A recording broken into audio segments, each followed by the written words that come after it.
Discovery of spiritual India के कार्यक्रम में आप सबका हार्दिक स्वागत, अभिनंदन। ये कार्यक्रम हम आज कृष्णागिरी के पावन दारातल से करने जा रहे हैं। हम एक ऐसे आश्रम में आ चुके हैं जहां पर माता पद्मावती जी का मंदिर है, परिसर है और ये तमिलनाडु के एक राज्य का एक हिस्सा है। हर बार की तरह इस बार भी हमारे साथ में एक महापुरुष, एक संत, एक ऋषि इस कार्यक्रम में जुड़ चुके हैं और हम इनके साथ में बहुत सारे आज मुद्दों पर बात करेंगे। आपके जीवन के संबंध में, आपके समस्याओं के संबंध में और किस तरीके से आपका जीवन सुखी रहे, समृद्ध रहे, इस पर हमारी आज चर्चा होगी। कार्यक्रम को शुरू करने से पहले मैं स्वागत करना चाहता हूं राष्ट्रीय संत कृष्णागिरी पीठाधीश्वर डॉक्टर बसंत विजय जी महाराज का।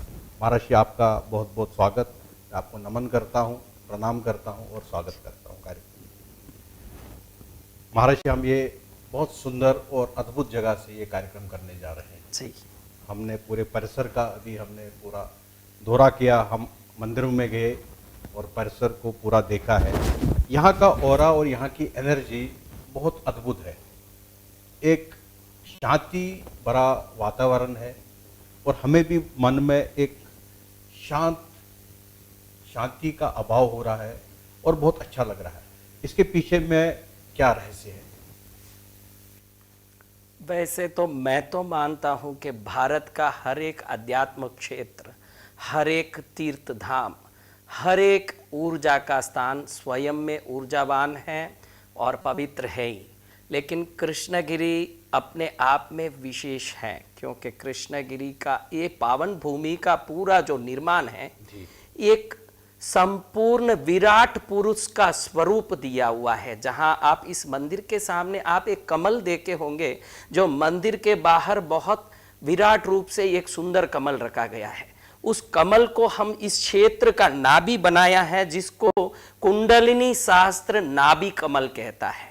हम जिस जगह बैठ करके ये चर्चा कर रहे हैं, इसको हम दक्षिण स्कंद यानी राइट शोल्डर मानते हैं और इसी के पीछे के भाग को लेफ्ट शोल्डर मानते हैं। जो बड़ा मंदिर का निर्माण चल रहा है उसको इस क्षेत्र का सिर मानते हैं और आगे का एंट्री का जहां गेट आपने देखा, उस जगह को हम इस विराट पुरुष क्षेत्र का पैर मानते हैं और हम यहाँ के भोजनशाला को उदर मानते हैं। ऐसे ही जैसे एक ह्यूमन स्ट्रक्चर होता है, एक मनुष्य का शरीर होता है जिसमें प्राण होता है, इस प्रकार हमने एक प्राण युक्त शरीर की वास्तु रचना की है, जिसमें स्वयं प्राण बस गया है तो उसकी ऊर्जा हरेक के जीवन में बस गया है। कृष्णगिरी विश्व में अति ख्याति प्राप्त हो गया है। यह है कृष्णगिरी का रहस्य।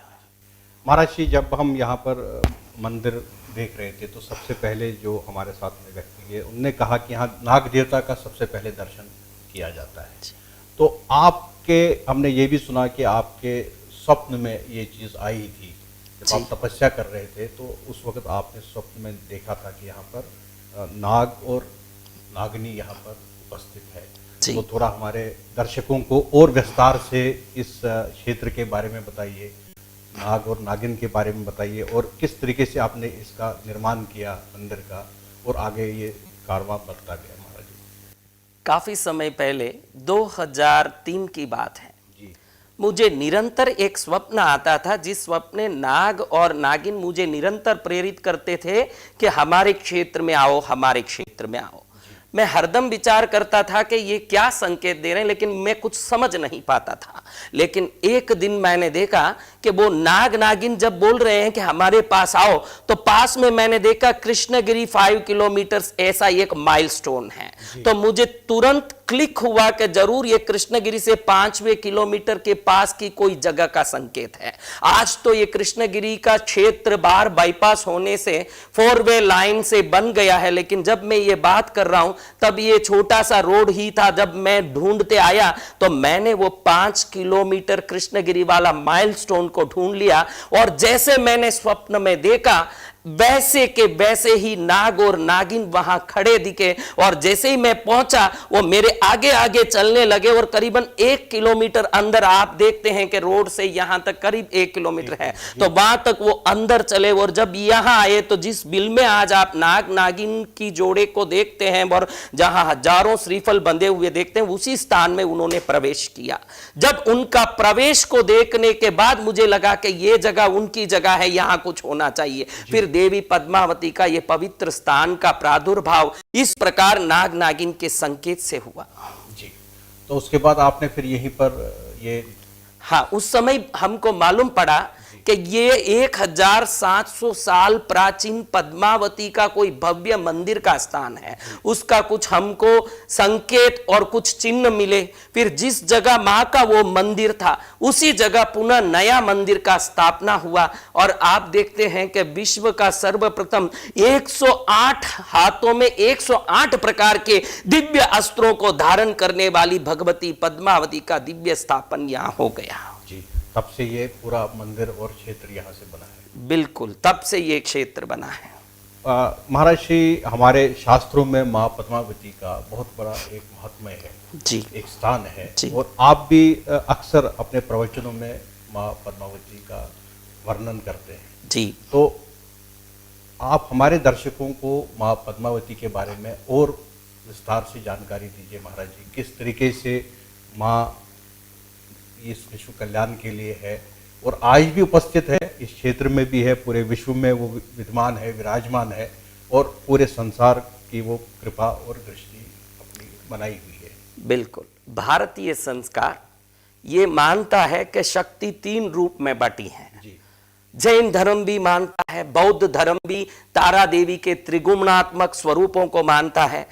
भारतीय धर्मों के जितने देव आश्रित धर्म है, जो देव देवियों में विश्वास करते हैं, वो सब मानते हैं कि देवताओं के 3 गुण हैं, सत्वगुण, रजोगुण और तमगुण। देवी पद्मावती की यह विशेषता है कि जो व्यक्ति सरस्वती की साधना करना चाहें, या जो महाकाली की साधना करना चाहें, या रिद्धि समृद्धि के लिए महालक्ष्मी की साधना करना चाहें, ये देवी ऐसी एक देवी दिखती है जिसकी एक ही साधना में तीनों देवियों की साधना हो जाती है। क्योंकि मां पद्मावती कमलासन पर बैठी होने से कमल अमर कोश के हिसाब से और शास्त्रीय संकेत लक्षण के हिसाब से लक्ष्मी का आसन है, और कमल पर जो भी बैठे हैं वो लक्ष्मीदायक ही होते हैं। तो ये कमल रजोगुण का चिन्ह होकर भगवती पद्मावती को महालक्ष्मी का स्वरूप देता है, और भगवती महालक्ष्मी का ये स्वरूप है, इसका निरूपण भी भगवती पद्मावती के अष्टोत्तर सतनाम में ओम ह्रीं श्री महालक्ष्मी पद्मावती नमः नाम से होता है। दूसरा, भगवती वरद मुद्रा देती है और भगवती के ध्यान श्लोक में बताया गया है,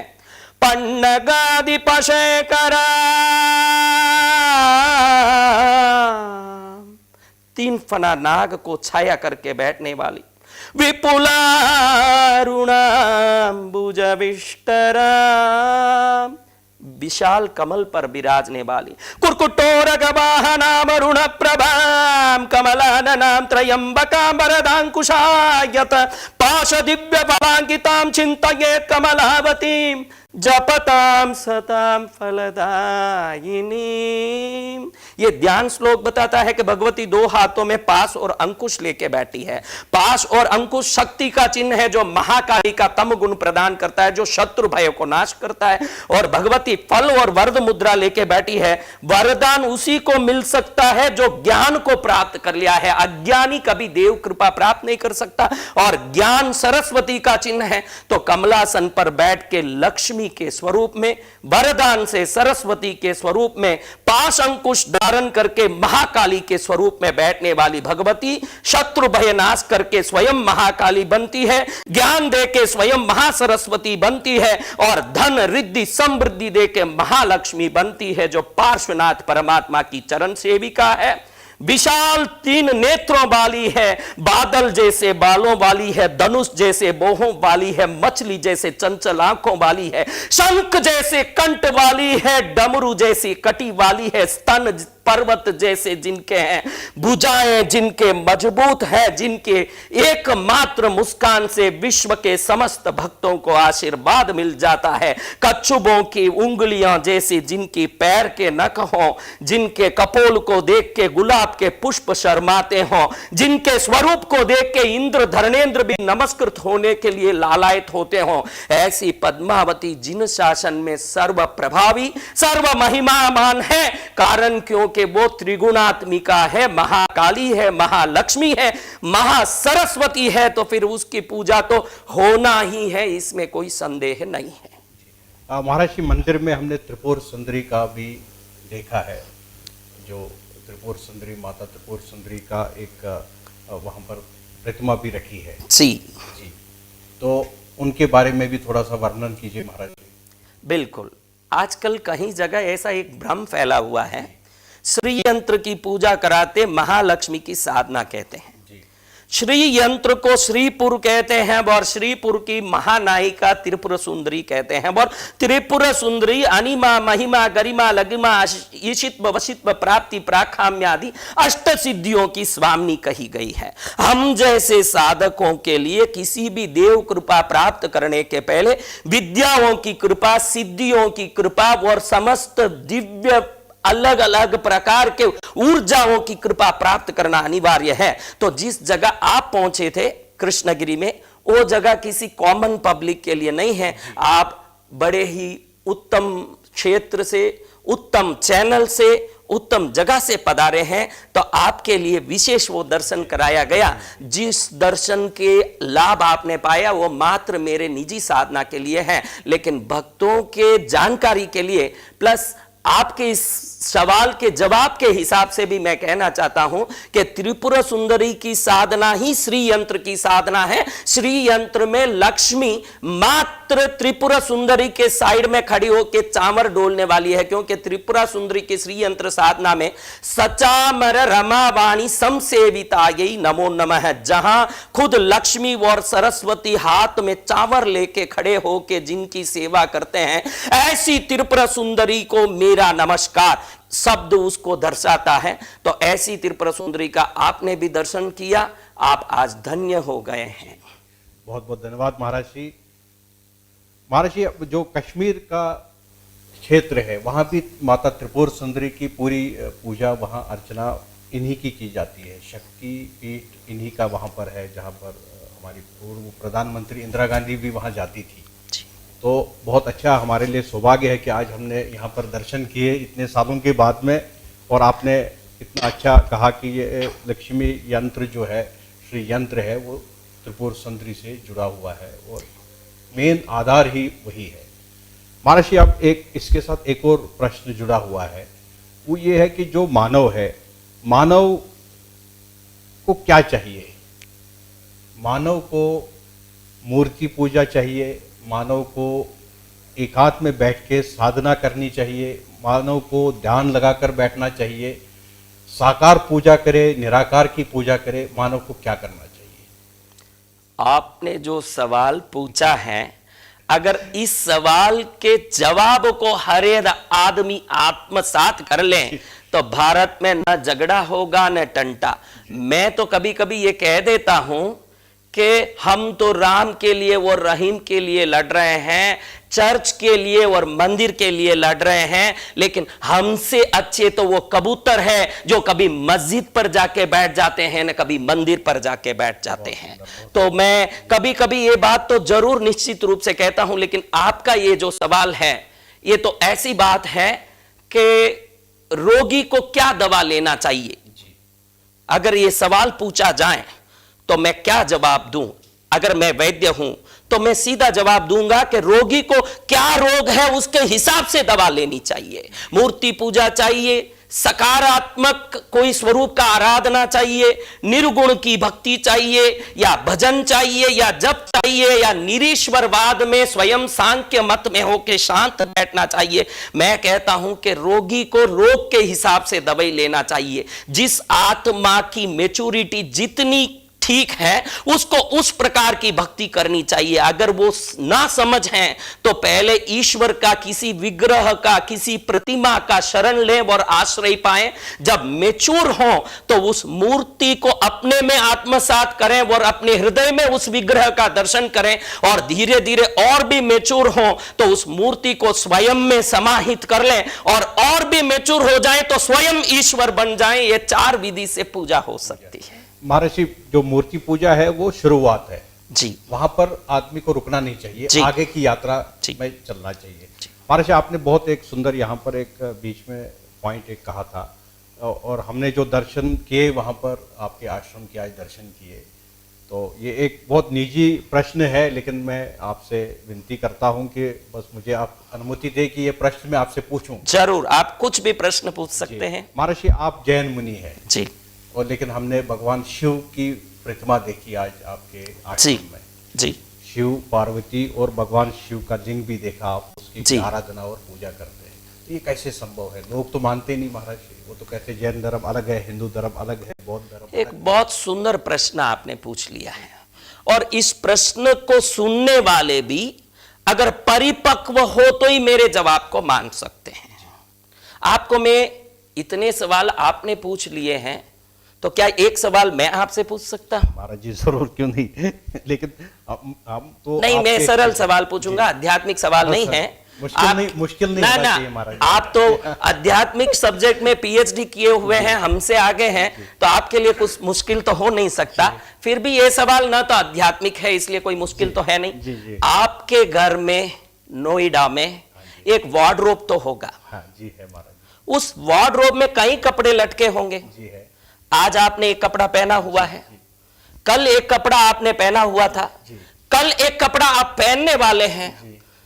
तो जो पहना हुआ है यही आपका है कि कल पहनेंगे, या कल पहने थे वो भी आपका है? तीनों मेरे हैं। अगर तीनों आपके हैं तो पिछले जन्म में आप क्या थे, अगले जन्म में आप क्या है, वो भी आप ही हैं या दूसरे हैं? वही है। तो फिर आप ही हैं वो सब। तो फिर आप जैन भी हैं, न हिंदू भी हैं, न मुस्लिम भी हैं, न क्रिश्चियन भी हैं। मैं ये हूं, मैं ये ही हूं, मैं इसी की पूजा करूंगा। अगर ऐसा कोई बोलता है तो समझना कि उस मूर्ख का पर्दा अभी तक हटा नहीं है। जिसको पूर्व जन्म के पर्दे हट गए हैं, जिसको आगे आने वाले जन्मों के पर्दे खुल गए हैं, वो समझ लेगा मैं ही राम कुमार था, मैं ही रहीम हुसैन था, मैं ही एक प्रकार से थॉमस अल्वा एडिसन भी बनने वाला हूं। तो हमने पर्सनली, जब आपने एक सवाल पूछा तो मैं उसका बिल्कुल स्पष्टीकरण करना चाहता हूं। ऐसे जैन साधु मैं एक स्पष्टीकरण करना चाहता हूं कि जब मेरे हिमाचल में 7 वर्ष की साधनाएं शुरू हुई तो मैंने श्री महाअवतार बाबा जी के क्रिया योग पद्धति पर चल के चक्र जागरण पर बहुत बड़ा प्रयास किया। तो जब मूलाधार चक्र जगा तो मुझे महसूस हो गया कि पूर्व जन्म में मैं विंध्याचल में था और वहां मैं रुद्रयामल तंत्र की साधनाएं करता था। जब मेरी विशुद्धि चक्र जगी तो मुझ में पूरे रुद्रयामल तंत्र के समस्त प्रकार के पाठ, श्लोक, मंत्रों के सब अभ्यास स्वयं प्रकट हो गए। अब मुझे लगा कि मैं अब तो जैन हूं, कल हिंदू था, अब मैं जैन बन के नए विषयों का अभ्यास करूं या पहले जो था, जो मिला हुआ है, उस अभ्यास को बढ़ाऊं। बहुत बड़ा मेरे में एक उतल पुतल मचा।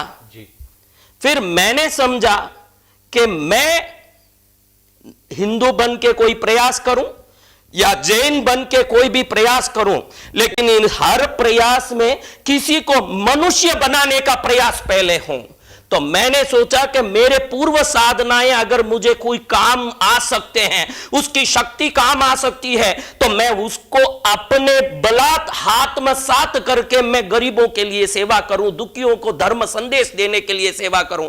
अगर उपदेश कौन दे रहा है ये कोई महत्वपूर्ण नहीं है, उपदेश क्या दिया जा रहा है ये बहुत बड़ा महत्वपूर्ण सब्जेक्ट है। आज मैंने मेरे पूर्व जन्म के रुद्र यामल तंत्र की साधनाओं की पूर्ति के लिए आपने जितने विग्रह किए उसकी स्थापना की, ये मेरी गुप्त साधना है। लेकिन इसके फल में मैंने जैन धर्म की अहिंसा को विश्व भर में बढ़ाया है। हमारे कई जैन साधुओं ने 5 पीरों को पहले साधा है, कई प्रकार के दूसरे धर्मों की साधना भी की है। हमारे पूर्व इतिहास बहुत विस्तृत है जिसमें मुसलमानों की साधना भी करके हमारे जैन साधुओं ने उनको वशात करके अहिंसा धर्म को आगे बढ़ाया। मैं किसकी साधना कर रहा हूं, मैं किसको पकड़ के बैठा हूं, मैं इसको गौण मानता हूं। इस विश्व भर में मेरे द्वारा अहिंसा का प्रचार हो जाए, जन जन में अंतर में शुद्धि की कामना, संस्कार की कामना आ जाए, ये मैं चाहता हूं। उसी का प्रतीक जो विग्रह आपने देखा वो है, उसी का आनंद हम उठाते हैं। तो बहुत ही सुंदर सारवर्धक चर्चा रही। पहले सत्र में महाराज श्री के साथ में हमने जाना किस प्रकार से नाग और नागिन महाराज श्री के सपनों में निरंतर आते रहते थे और किस प्रकार दोनों ने महाराज श्री को ये रास्ता दिखाया यहाँ पर कृष्णागिरी का, और जहाँ आज ये आश्रम है यहाँ तक इसको ले गया। हमने महाराज श्री से ये भी जाना कि माँ पद्मावती का कितना बड़ा महात्म्य है हमारे शास्त्रों में, हमारे जीवन में। महाराज श्री से हमने बहुत ही अद्भुत या एक खोज करके हमने रखी है कि जो हमारे पूर्व जन्म है, आज का जन्म है या जन्म होने वाला है, उस वक्त जो हमारे इष्ट देवता रहते हैं, उस इष्ट देवता की पूजा करनी चाहिए, लगातार करनी चाहिए, उसमें कोई संकोच नहीं है। साथ साथ में महाराज श्री ने कहा कि इस जन्म में महाराज श्री ने जैन धर्म में जन्म लिया है और ये अहिंसा परमो धर्मा, ये इसका प्रचार पूरे विश्व भर में करते हैं और करते रहेंगे। मैं यहाँ एक छोटे से ब्रेक के लिए रुक रहा हूँ। ब्रेक के बाद में महाराज श्री के साथ में ये चर्चा जारी रहेगी।